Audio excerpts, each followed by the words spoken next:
Hello everyone, it's Yulia here. Today I want to talk with you about the business analysis portfolio, one of my most favorite topics and one of the tools that served me best when I was at the stage of developing my BA career.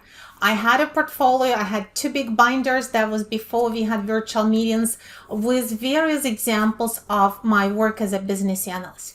Of course, today we are in a little bit different situations. Many interviews happen remotely through video conferencing, but you can still use your portfolio, and it is even easier because you can just share your screen and show examples without having to carry binders with you. So what is business analysis portfolio and why do you need it? These are examples of what you have done or what you can do, and not only you can use it to just demonstrate your skills, but you can use examples from your portfolio to answer interview questions. So let's talk about a few tips I'm gonna give you, and today I'm sharing with you the tips that we have come up with in our BA Mindset Mentorship Circle, and I always reiterate it with our circle members. A portfolio can serve you well, and it's really good to have it, and you will feel more confident going into that next interview. All right, so let's talk about it. What is a BA portfolio? A BA portfolio is a collection of artifacts that you created that you can speak to. It is used to illustrate your knowledge, your skills, and your understanding of business analysis process, and you mostly use it for your interviews.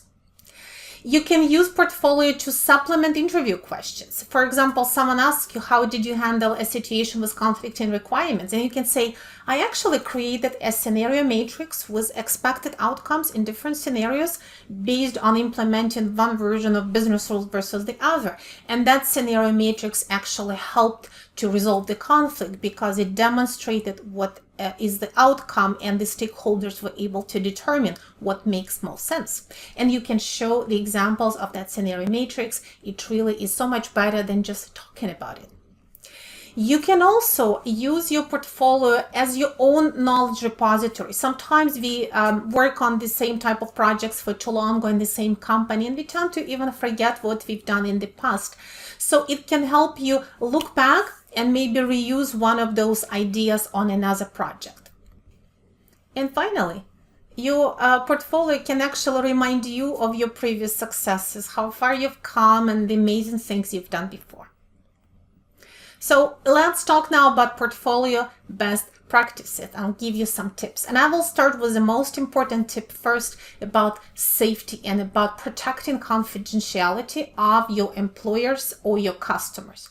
Of course, you cannot share any confidential artifacts, but as a business analyst, you should have no problem sanitizing your artifacts. What it means, you remove company names, logos, anything confidential, and maybe even tweak that artifact in some way so that it becomes unrecognizable, but it still demonstrates the business analysis tool that was used, and it shows what you can do to do analysis in a real life situations.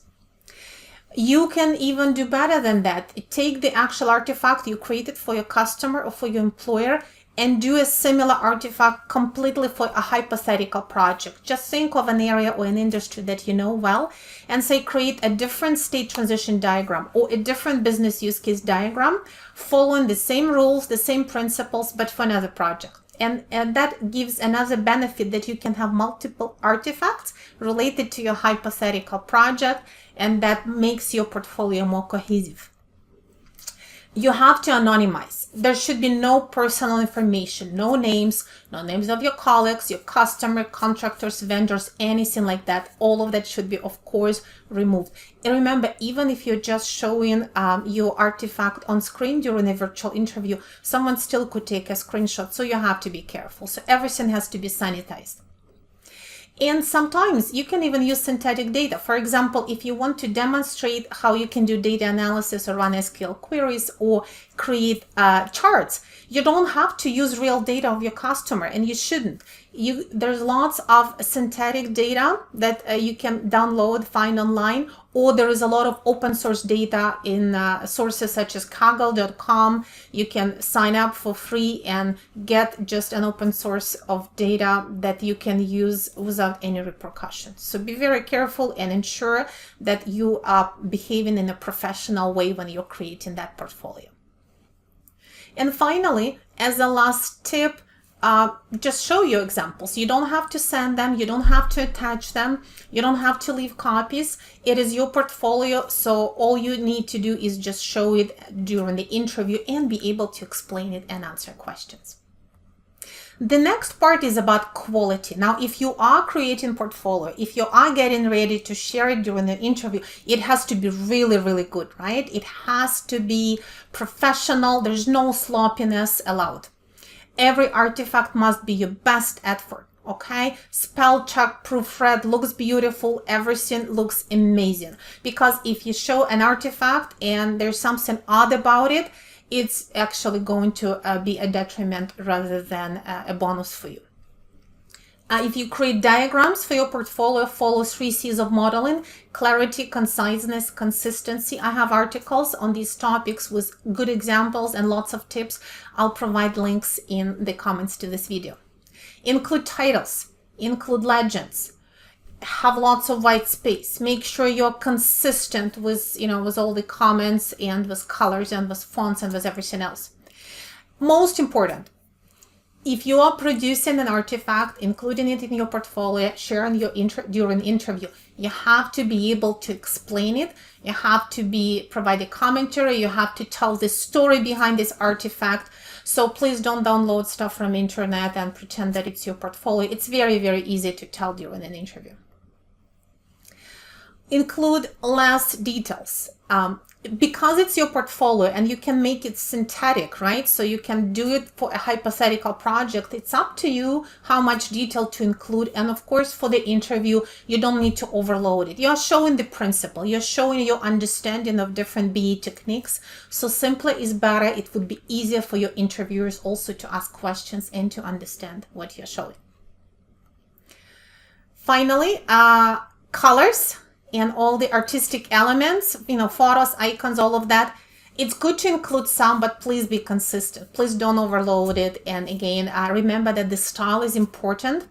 So read up on some principles of how much is too much and what is the right balanced approach to making your diagrams or models visually appealing, but without overwhelming. Now, how do you implement? Like, what exactly you need to do? So you create your diagrams, visuals, or artifacts in whatever application you need. Then you use PDF format. PDF in it ensures you never have to worry about whether something opens or whether, new version or any errors. PDF format works great. You must be able to find it quickly as well, because in an interview, you never know what kind of question you're going to get. So if you are preparing to show some examples, make sure you have a very clear system, folders, explicit names, very easy to find, practice finding them, because if you can't find it quickly, if you're fumbling, then there's no point. Your file names have to be really clear because your interviewers may see you opening them. Very clear, very explicit. For example, business use case diagram example. No company names, no confidential information, of course, in your file names as well. Even that is important. Practice share on your screen in video conferences, right? If you are sharing with me, there's no time for looking and figuring out and saying, oh, let me see where the share button is. Can you see it? You have to know all of the main systems, Zoom, Teams, etc. You have to know exactly how to do it, what to do it, how to make it full screen. Practice with a friend. Just do what you need, but you should look extremely professional, because again, it also shows your interviewer how well will you function in a real virtual meeting with real stakeholders, because you'll have to do the same things. You'll have to share your screen. You'll have to show them examples. You'll have to be clearly communicating with your audience behind the screen. And you're showing it during the interview as you answer the questions and as you share your portfolio examples. Depending on your career path, you can also consider an online portfolio, which means you have a website or a blog where you include some of the examples. Now that depends on what type of stage of the career you're at, what type of job you have. If you're a recent graduate, that's very good because you can include that link to your online portfolio on your resumes. If you work in analytics, you can really publish a whole analytics project, of course, made based on hypothetical data or open source data, publish it online. So really here you have to judge where you are in your career and what makes sense, but that's another option. What do you include in your business analysis portfolio? Here are some ideas. Samples of models and diagram work great. So context models, process flow, conceptual data model, use case diagram, decision tree, state transition diagram, data flow diagram, user journey, and to name but a few. If you know more, definitely include them, but try to have at least 2 or 3 or ideally 4 or 5 different examples, because again, they may help you answer different types of questions during the interview as well. Some other examples, artifacts related to requirement planning. So maybe a sample, like a table of contents from your requirements management plan, or an example of user story map, product breakdown structure, examples of documentation, again, without doing anything too granular, but maybe documented business rules, decision table, scenario matrix, data mapping table. So think about various examples. You can take a little snippet, and again, you're just showing that you know what to include, you know what this artifact actually means. You can explain when you used it, and that really helps during interviews.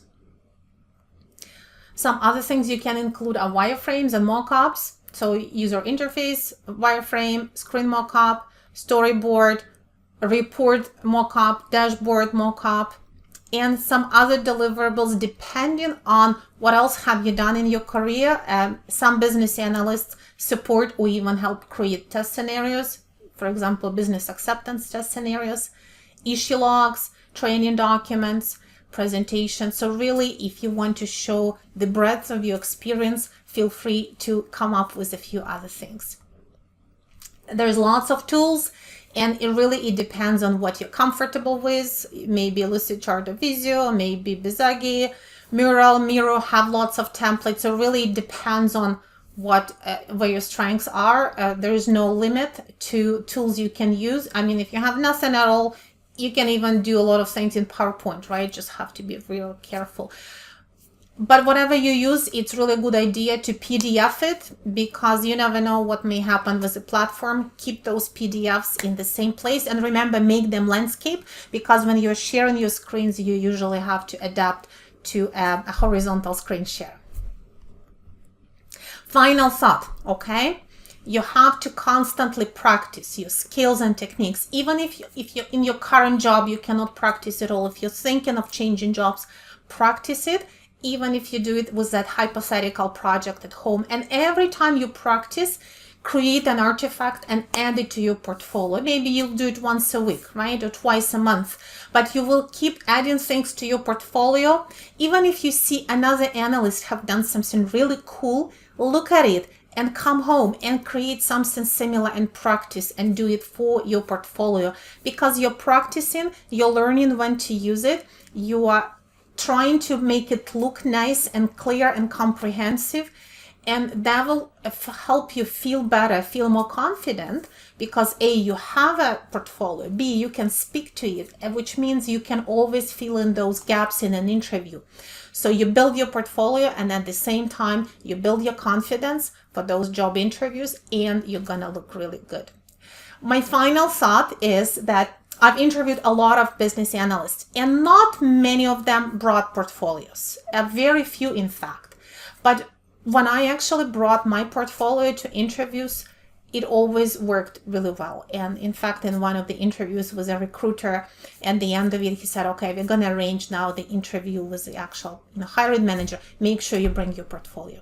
Okay, so let that stay with you. I hope I inspired you to consider creating a BA portfolio if you don't have it yet. If you would like to practice with us together at the BA Mindset Mentorship Circle, I will include links at the bottom. You can sign up. We meet weekly, or you can sign up for our video library. And we have lots of examples, case studies, and practice on creating different diagrams and other artifacts. And that can help you really see a good example of how to do it if you don't have examples, because oftentimes we do learn from examples and from hearing those tips. So all the best. Let me know if you have any questions. Check the resources I provided, and I'll see you in the next video. Take care.